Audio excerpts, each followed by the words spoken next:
Every scene you watched in this show was a trap, and the two men at the center of it never told you what was actually at stake every time they opened their mouths. That's what this series was hiding, and once you know it, every quiet conversation, every careful exchange, every moment that looked ordinary will look completely different. The show that built one of the most expensive sets on American television in 1974 recycled its costumes from the film franchise and cast the one actor who'd already lived in this world, and then got canceled mid-sentence before it could resolve a single thing. Every piece of that is in here. Let's start at the foundation, the set the whole thing was built around, and the story inside its walls. Who are you?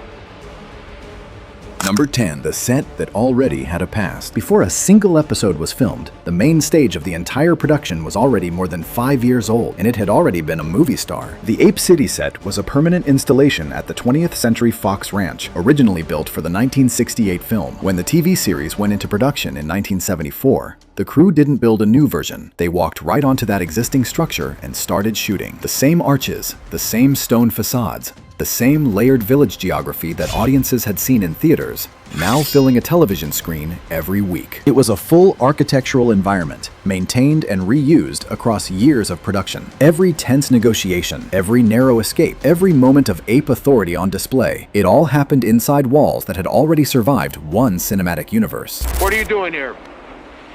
Who are you? Number 9, the talking secret they could never reveal. Every single day, the two men at the center of this story were carrying a secret that could end them, and that secret was simply the sound of their own voices. Their own voices. In the original 1968 film, the human population on ape-ruled Earth was mute. But in the television series, astronauts Alan Verdon and Pete Burke could speak fluently. The catch was brutally simple. If the ruling apes ever discovered that these particular humans possessed full command of language, capture, or something far worse, would follow immediately. So the two men who most needed to communicate, to strategize, to warn each other, had to perform silence in public like it was a survival skill, which on this version of Earth, it absolutely was. The thing that should be ordinary, becoming the most dangerous thing you possess. That gave the series a slow-burning dread. Pure action couldn't have manufactured. Two men having a perfectly normal conversation, and the entire weight of the scene is that no one else in the frame can ever hear it.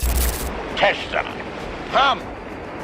Number 8, the year 3085, and why it was chosen. Most sci-fi shows set in the future pick a year and move on. This one planted its flag in a very specific pocket of history, and the placement was deliberate. The series was set in 3085 AD. That date positioned the show's events centuries after the original 1968 film, but critically before the total destruction of Earth depicted in Beneath the Planet of the Apes. The writers carved out a specific window in the franchise's internal history, a gap where an entirely new story could unfold without contradicting what audiences already knew. For a television audience in 1974, most of whom had seen at least one of the films, this was quiet franchise architecture. The show wasn't rebooting anything. It was saying, here is a chapter you haven't read yet, placed between pages you already know. That kind of deliberate lore geography is something streaming services now spend enormous resources constructing.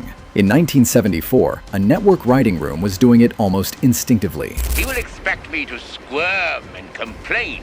Number 7, General Urko, the boot on every episode's neck. Every great fugitive story needs a pursuer who genuinely believes what he's doing is righteous. General Urko was that character, and he was terrifying precisely because he wasn't wrong by his own logic. Urko was the guerrilla general hunting the two astronauts, not from casual cruelty, but from deep ideological conviction, an unwavering certainty that intelligent, speaking humans were an existential danger to ape civilization. Every episode he appeared in, the walls closed a little tighter. What made Urko work dramatically was that he was never incompetent. He was a capable military commander who simply happened to be on the wrong side of the story. That's a harder character to write than a bumbling villain, and it made the astronaut situation feel genuinely precarious week after week. The contrast between the guerrilla general willing to destroy anything that threatened order and the chimpanzee willing to sacrifice everything to protect two strangers, that tension was the moral spine of the entire series. Urko wasn't just an obstacle. He was the argument the show was having with itself. It is the will of the god. Number 6, the law that made human history illegal. The ape society in this series wasn't just politically oppressive, it was intellectually sealed. Human technology and human knowledge weren't merely discouraged, they were treated as blasphemy. The ruling apes suppressed all evidence of human achievement.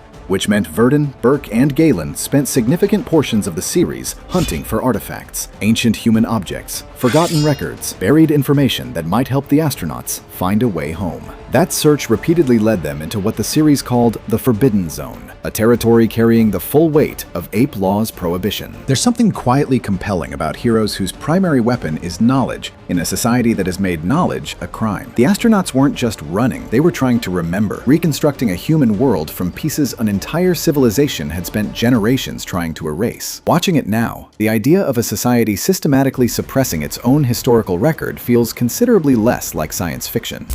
Permit me to speak with you, sir. Number 5. The costumes had already been to the movies. The ape costumes filling your screen every Friday night had, in many cases, already done a full theatrical run before a single episode rolled. The production team recycled numerous costumes directly from the original Planet of the Apes film series, the original pieces meticulously cleaned, carefully repaired, and repurposed for television. Given that each episode was already costing $250,000 to produce, finding ways to work with what already existed wasn't just practical, it was necessary. The craftsmanship in those original pieces was extraordinary by the standards of the era. Audiences watching at home had no way of knowing that the gorilla soldier in episode 7 was wearing something that had already appeared on a movie screen in 1968. An entire civilization of apes built from the same wardrobe across different stories spanning years. In a franchise about cycles of history repeating, even the clothing refused to stay retired. They've been gone for a whole day. I'm going to see if I can find them. Now, do you understand? Number 4. The actor who wore a cage to work every day. Roddy McDowall did not call the experience of wearing ape makeup a minor inconvenience or a professional challenge. He called it a cage. That word choice tells you everything. The prosthetic appliances required to transform McDowall into Galen took hours to apply and produced considerable physical discomfort throughout the production day. The weight, the heat, the restriction, it was a full-body endurance test on top of the actual work of performing. Between takes, he frequently needed to isolate himself simply to manage the accumulated strain. What makes this land differently is that Galen was the character defined by warmth and compassion, the one whose entire function was to extend humanity toward the humans around him. McDowall was delivering that performance from inside something he described as confinement. The kindness you watched on screen was being generated by a man under genuine duress. The cage was real, and the warmth came through anyway. He's taken him. It's the law.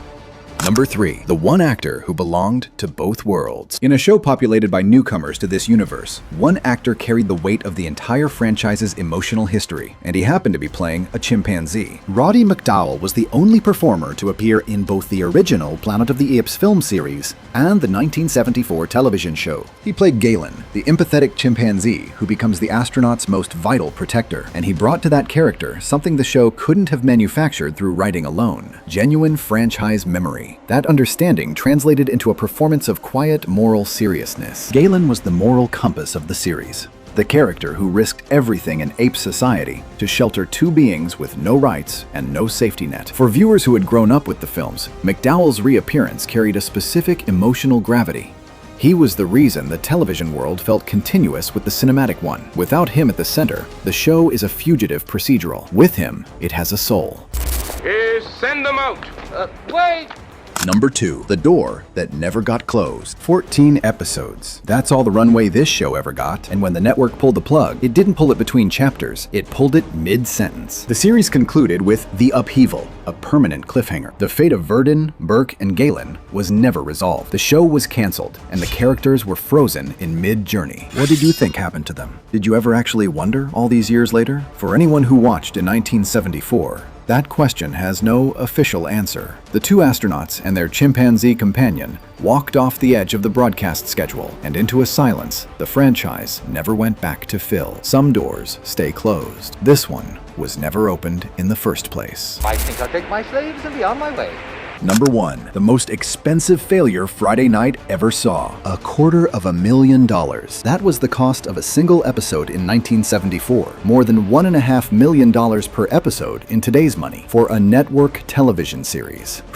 Wow. That made the Planet of the Apes TV series one of the most expensive productions on American television at the time, a genuine financial behemoth at a scale most studios reserved for theatrical releases. The recycled costumes, the standing set, every cost-saving measure, they were all running against that enormous baseline expenditure. And then the ratings came in. After 14 episodes, the show was canceled, shut down with the abrupt finality of a ledger being closed. A production of that ambition and that cost gone almost overnight. A show spending blockbuster money to tell a story about two men with no resources, trying to survive in a world that had erased everything they knew. And in the end, the show itself ended up with nothing. No resolution, no second act, no chance to earn back what it cost. 14 episodes, then silence. Send him in!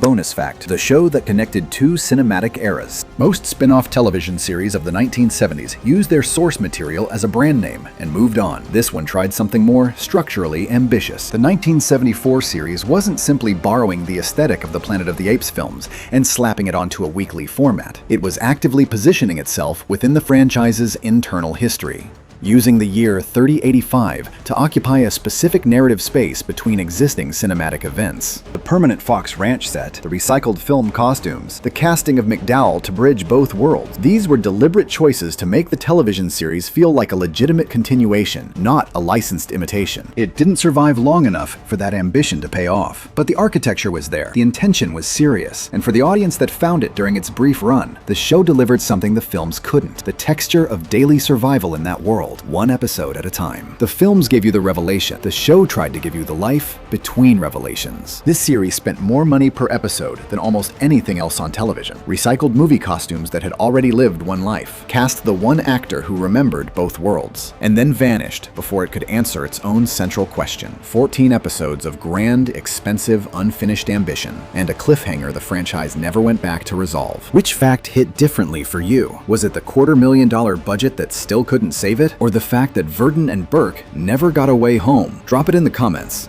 I want to know which one stayed with you. Until next time, keep your voice down, stay out of the forbidden zone, and whatever you do, don't let the gorillas know you can read.